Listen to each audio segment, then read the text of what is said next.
Sorry.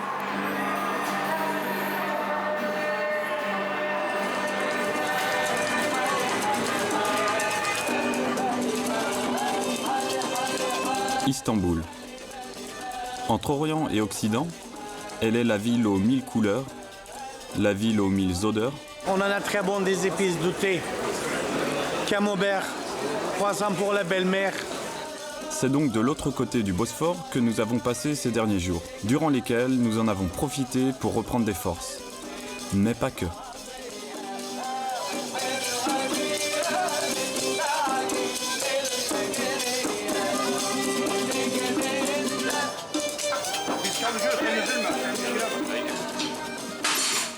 Petit détour chez le mécanicien pour remplacer le joint de culasse de ma moto qui avait brûlé en arrivant.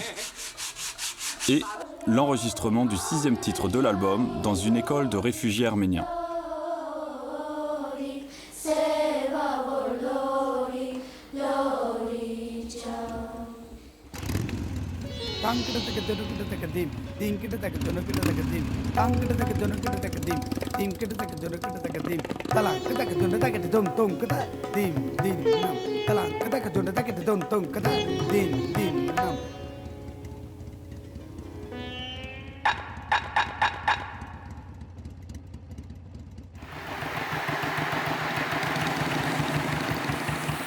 Et bien ça y est, on rentre définitivement en Europe.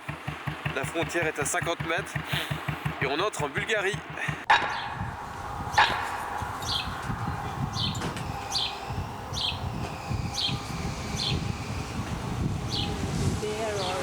Like that, and you can see today people in park. Yeah, some of them need help to take a rest. They ask for medical help, or we speak with them if they have any problems. For example, for Athena, the most important is violence and children and women.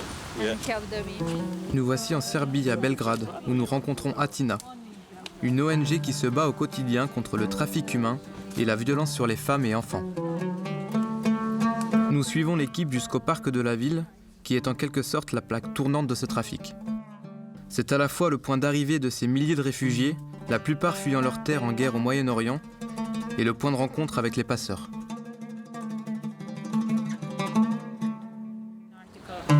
Smugglers in Belgrade, and they said it's like there's one guy who's like known to everyone, and he sits in this coffee shop near here, and everybody knows he's a smuggler, but nobody is doing anything.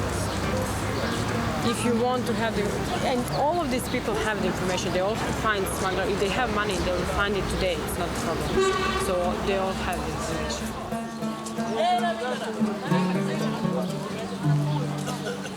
Every day. So they, I don't know if like they crossed the border yesterday, they were in Prešov for one day, and then they come to Belgrade, and then but the next group comes. So it's around 50 new people every day.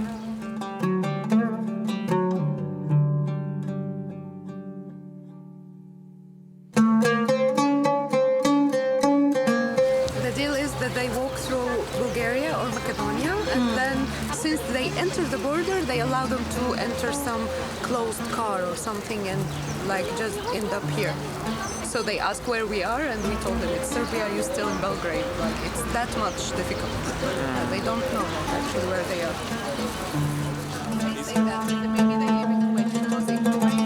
Ceci n'était que la façade de la situation dans laquelle se trouvent ces familles. Naned, notre ami joueur de oud, et Yuri, traducteur en langues arabes, nous emmènent jusqu'au camp de réfugiés.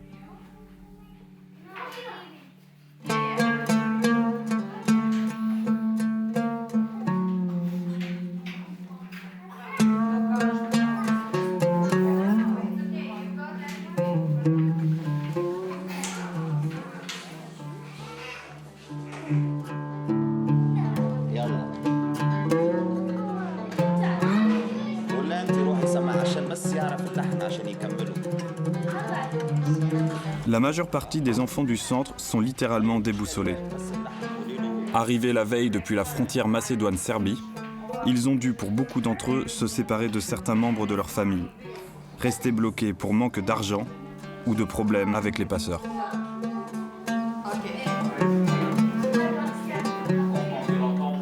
On passe un agréable moment avec les moins jeunes à échanger sur nos voyages respectifs. Bien qu'ils soient pour des raisons complètement différentes, on se retrouve sur beaucoup de points.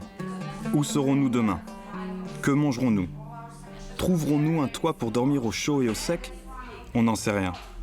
Mais eux, ils ne l'ont pas choisi.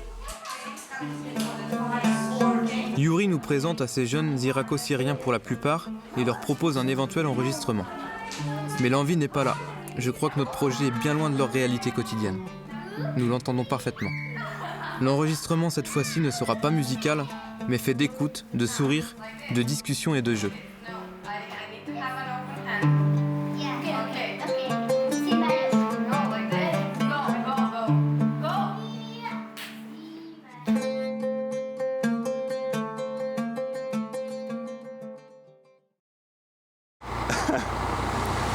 Je l'ai échappé belle.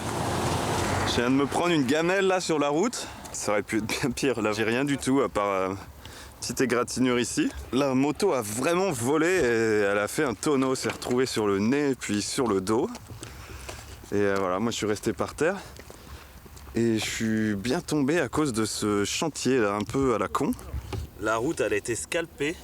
Et voilà, une fois dedans pour ressortir, et ben ma roue avant n'a pas réussi à remonter comme il fallait, quoi. Et puis je me suis couché. Là, on va regarder un peu la météo dans l'état où elle est. Pour l'instant, à part le guidon et le rétro. Bon, mon collègue s'est cassé la figure, une belle chute. Donc je suis en train de sécuriser le périmètre. Et je suis en train de m'occuper de la circulation.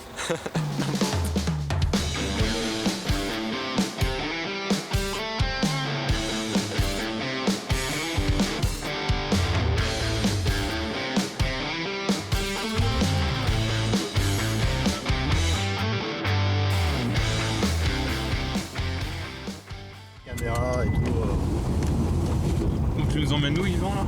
Bah, on va à l'école. Lui, c'est Yvan, un réfugié franco-russe. Mais c'est surtout le fondateur de la compagnie Kisai Chave.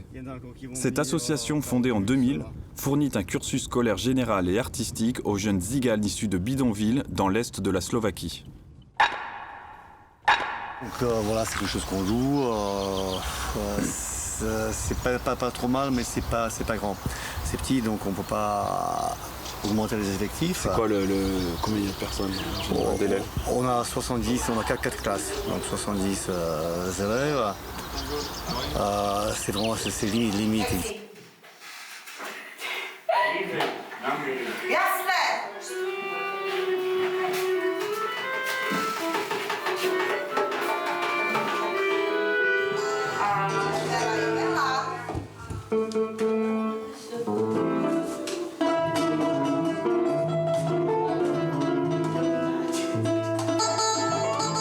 Tout le monde en place, c'est parti.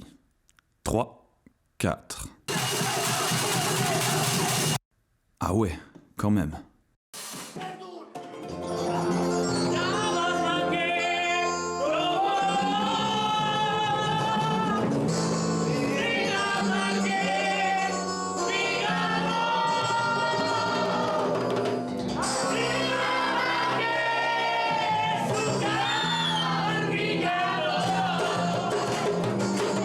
Kisai Chave est avant tout une histoire personnelle. Une histoire personnelle, c'est un morceau de vie, c'est un morceau de notre vie, c'est un morceau de passion. Je suis musicien, j'ai passé toute ma vie à faire de la musique et le fait qu'en fin de parcours, je me retrouve comme ça un peu, d'après moi, à la source de la vérité. Pour moi, ces gosses-là, ces gosses tziganes, ils ont ce qu'on appelle le feu sacré. La musique tzigane, la musique gitane, la musique rome, voilà, c'est un concept, c'est quelque chose. On ne sait pas quoi, on s'en arrive pas à dire. C'est sûr que lorsque, voilà, comme chef d'orchestre, directeur d'une troupe musicale de 30 membres, de 30 personnes, parce que ce n'est pas que des membres, ce sont des partenaires. Eux et moi, c'est pareil. Moi, j'ai mes compétences, ils ont les leurs. Sans eux, je ne pourrais pas faire ce que je fais, et eux, sans moi, ils ne pourraient pas faire non plus. Lorsque, dans une équipe de 30 personnes, Il y en a 29 qui viennent d'un bidonville, bon bah on ne peut pas faire autrement que le prendre en considération.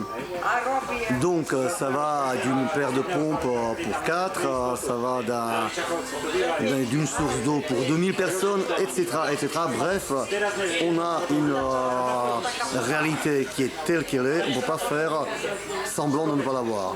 Donc ça nous donne une ouverture de l'artistique sur le social, qu'on le veuille ou qu'on ne le veuille pas, c'est comme ça. Au bout de 15 ans d'existence de cette troupe, au bout de 15 ans de tournées, de voyages, on a fait plus de 60 ou 70 tournées internationales, des festivals, des grandes scènes, des télés, Seagate, Olympia, et en voilà, les derniers camps tziganes perdus, illégaux en France, en Roumanie, en Slovaquie. Le constat de Kesai Chavez, c'est que ce monde dans lequel nous vivons n'est pas si mauvais, n'est pas si méchant qu'on voudrait le croire. Je dis ça surtout par rapport à la France. Les Roms n'ont pas une image des plus positives, ça serait aberrant de dire le contraire. Et malgré tout, on arrive à être reçu les bras ouverts. Je le dis haut et bien fort, vive la France. La France est un pays magnifique. La France est un pays qui permet d'avancer, qui permet de réaliser des rêves fous. Et ça, pourvu que ça continue, pourvu que ça dure. À la tzigane, à la rome, à la gitane, à la française, à la russe, voilà.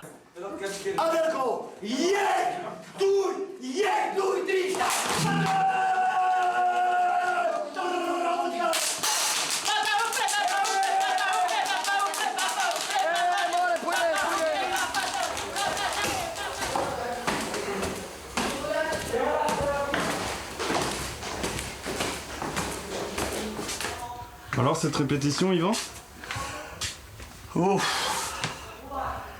Ici, on fait tout ça fait jusqu'à 5h du mat, donc effectivement ils sont un peu usés. Alors je leur ai dit à tous qu'ils ont des gueules de déterrés, de momies de 2000 ans. Ce qui est normal parce que pendant 3 jours non-stop, il y avait la fête au Bled. Donc effectivement, s'il y a 2000 personnes qui font la fête, t'as pas le choix, tu la fais aussi. Non mais ça c'est pas grave, ça c'est normal, mais nous, justement quand on n'en peut plus, quand on est crevé, quand on n'a pas envie, quand on a la langue pendue jusqu'au genou, c'est là qu'il faut se surpasser, c'est là qu'il faut bosser à fond la caisse et c'est ce qu'on fait. C'est ce qu'on fait, plus on apprend bien entendu quand quelqu'un parle à ne pas jouer avec son portable, etc. Tout ça c'est Kesai Chavez. Malgré les conditions plus que précaires et l'opinion générale, ces jeunes Roms sont l'exemple vivant qu'une réussite existe au sein de leur communauté. Aujourd'hui, ils nous invitent au cœur de leur bidonville, à l'endroit même où leur talent est né.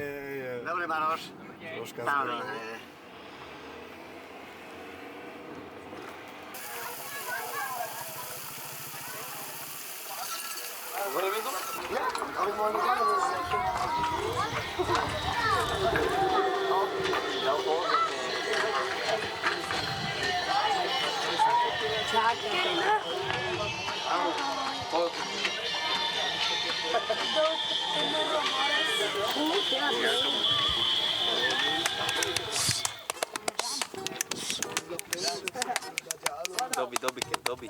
Allee. Hem je aqui. Thanks, fix. Todos. Trem está.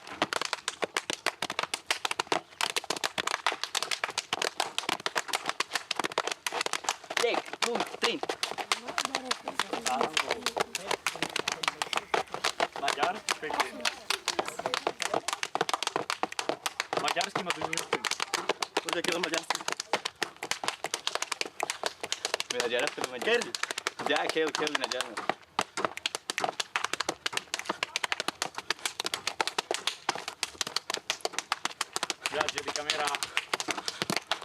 Yes, man. Comment? Donc toi tu vis ici, c'est ta maison? Oui. Combien de personnes dans la Je famille? sais pas. Combien de personnes? Je sais pas. Tes parents? Oui. Papa, maman? Oui. Sœur? Oui, mama, papa, sister, brother. How many people? Oui. 1, 2, 3, 4, 5. Beaucoup. Oui.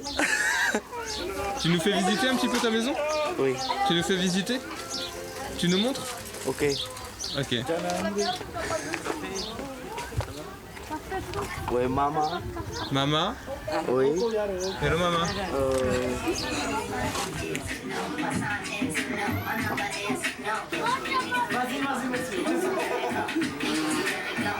Nous voici sur un des fameux bidonvilles Dzigan où Yvan a l'habitude de récupérer ses jeunes chanteurs, ses jeunes artistes. Et c'est assez marrant parce qu'on ressent tout de suite très rapidement les origines Dzigan venues des Indes. Réfléchir ici, on sait où on est, hein. On est en Inde. Il y a tout qui nous fait repenser à l'Inde, l'arrivée dans un village, 10 000 personnes qui viennent nous accueillir. Heureusement qu'on est venu avec les enfants qu'on a rencontrés hier lors de la répétition au lycée. Parce qu'on sent une réelle méfiance des gens, que tout étranger n'est pas forcément bienvenu. Ce qui facilite la chose, c'est de débarquer avec les enfants. Quand on est venu avec les gamins, les artistes qu'on a rencontrés hier, ce qui nous donne le ticket d'entrée ici, et tout le monde nous accueille, on va manger le café, on va boire le café là. Et voilà, c'est génial. Non, pas vraiment français moi. Si, tu parles français. Non, un petit peu. Un petit peu. Mais comment t'as appris le français? Combien on les danse, on les chante, on les fait du travail, ou comme ça. Comment tu t'appelles? Olina, Tobias, Slavka, Yasmina. Fabian. Et puis là, dans ce petit village, il y a 2000 personnes, c'est tout petit, il y a 2000 personnes qui vivent là, à 5 km de la ville à peu près. Et voilà, le village il est délabré, hein. Il y a un niveau d'hygiène vraiment très bas, voire il n'y a pas. Et puis voilà, c'est dans la vraie précarité, quoi.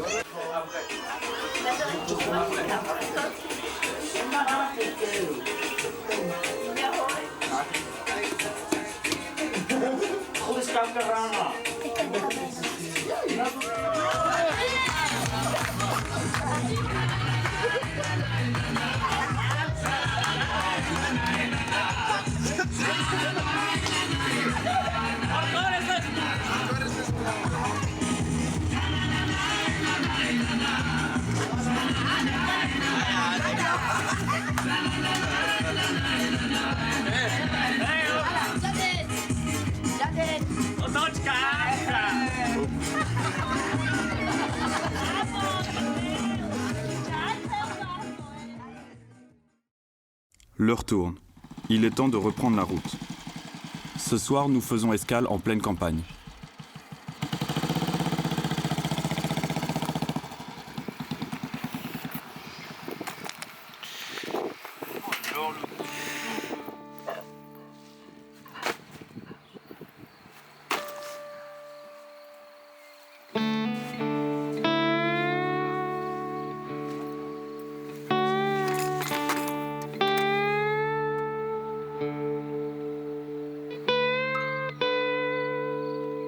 C'est autour d'une bière qu'inconsciemment, nos esprits se préparent à vivre les ultimes moments d'une aventure qui aura changé nos vies.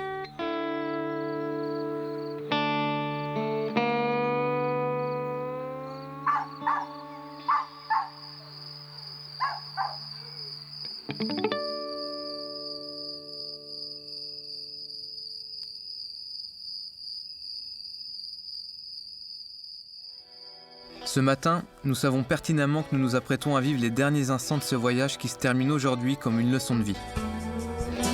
Nous entendons déjà les voix de nos proches, les visages de tous ces gens qui nous ont soutenus, encouragés et guidés tout au long de ce périple. On se sent un peu perdu entre deux sentiments. D'un côté, il y a l'adrénaline de cette fin de voyage, et de l'autre, la nostalgie de tous ceux qu'on a pu rencontrer sur la route, que ce soit durant quelques heures ou quelques jours. Comme un symbole, cet ultime enregistrement en Slovénie.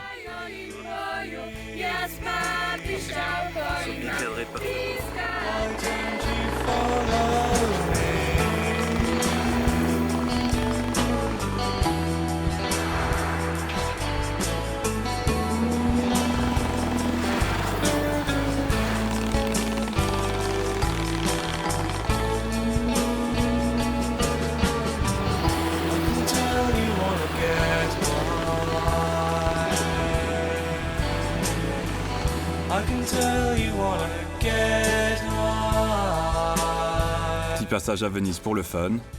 Au loin, la frontière française se rapproche.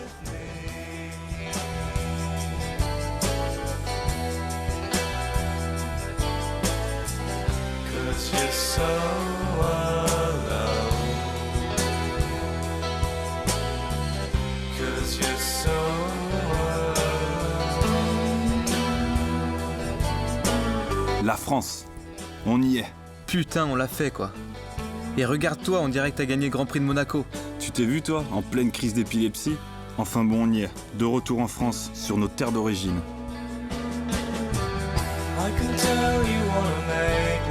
5 mois qui reviennent en mémoire.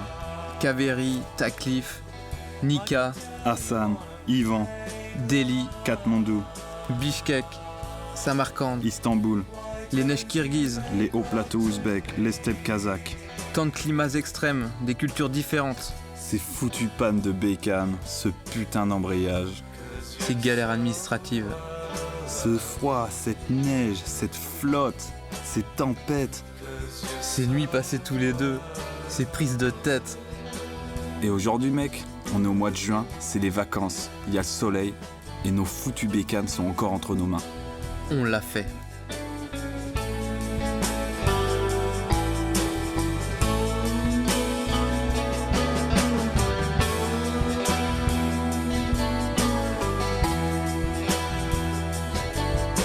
Allez, petite pause à Bordeaux avant de rentrer à la maison.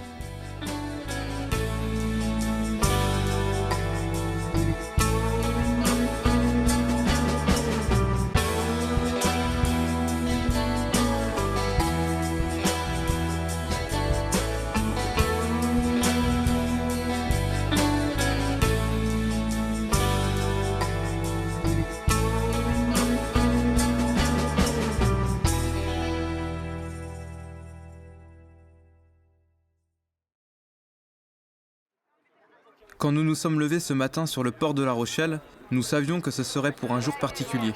Ultime étape, dernière ligne droite après ces 5 mois d'aventure. Et comme pour marquer ce jour à tout jamais dans notre histoire, nous avons voulu partager les derniers kilomètres avec tous ceux qui nous ont écrit, tous ceux qui nous ont soutenus, toutes ces personnes sans qui ce voyage musical sur la route de la soie n'aurait jamais existé.